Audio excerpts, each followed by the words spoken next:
नमस्कार ओडिशावासी आम शक्ति न्यूज को आपनको स्वागत। आज खेला जाबाकू अछि इंडिया बांग्लादेश प्रथम टी20 सीरीज प्लेइंग 11 सो पड़िया को ओह्लैब टीम इंडिया डेब्यू करि पारंती तीनोटी खेलाड़ी आसंतु आमे जानिबा। भारत एवं बांग्लादेश मध्य प्रथम टी20 मैच गालियटर नवनिर्मित माधवराव सिंधिया स्टाडियम रे खेला जिवो। एहा सो 14 वर्ष पर गालियर रे अंतर्राष्ट्रीय क्रिकेट प्रत्यावर्तन करिवो। एही शहर रे खेला जिबाकू थिबा शेष अंतर्राष्ट्रीय क्रिकेट मैच 2010 मसीह रे खेला जाइथिला।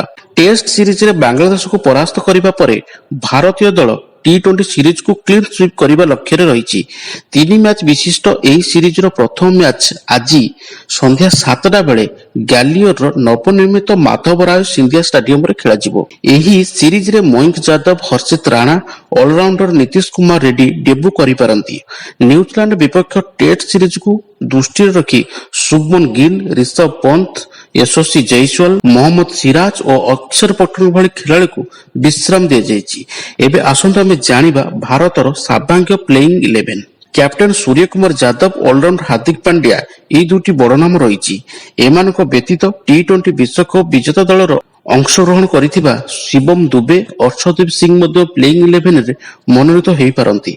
जिम्बाब्वे विपक्ष रे एक शतक हासिल करिथिबा विस्फोरक बैट्समैन अभिषेक शर्मा, संजू सैमसंग मध्य ओपनिंग करि पारंती बोली जणा पड़िछि। रिंकू सिंह मध्यम क्रम रहिबे।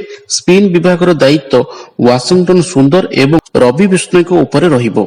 हर्षित राणा, मयंक यादव डेब्यू करि पारंती। बांग्लादेश को निजर स्टार ऑलराउंडर शकीबुल हसन को बिना खेलिबाकू पड़िबो। साकिब गत मासरे टेस्ट और टी20 साकिब गत मासरे टेस्ट और टी20 अंतर्जातीय क्रिकेट को अवसर घोषणा करथिले। टेस्ट सीरीज रे उभय मैच भारत बांग्लादेश को परास्त करथिला, किंतु एहार टी20 दलर अधिकांश खेलाड़ी सेही दल रे नथिले। एबे आसंतु जानिबा भारतर सर्वांगीय playing 11। Abhishek Sharma, Sanju Samson wicket keeper, Surya Kumar Yadav अधिनायक, हार्दिक पांड्या, शिवम दुबे, रिंकू सिंह, वाशिंगटन सुंदर, रवि बिश्नोई, अर्शदीप सिंह, हर्षित राणा एवं मयंक यादव।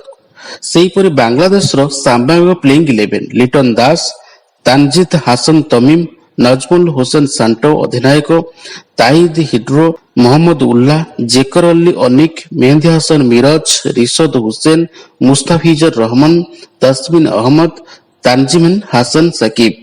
एहीपरि क्रिकेट खेल संबंधित सूचना जानिया ପାଇଁ चाहुथिले हमर न्यूज चैनल को सब्सक्राइब करिबा सहित नोटिफिकेशन आइकन को ऑन रखंतु। आज पे रहउची नमस्कार।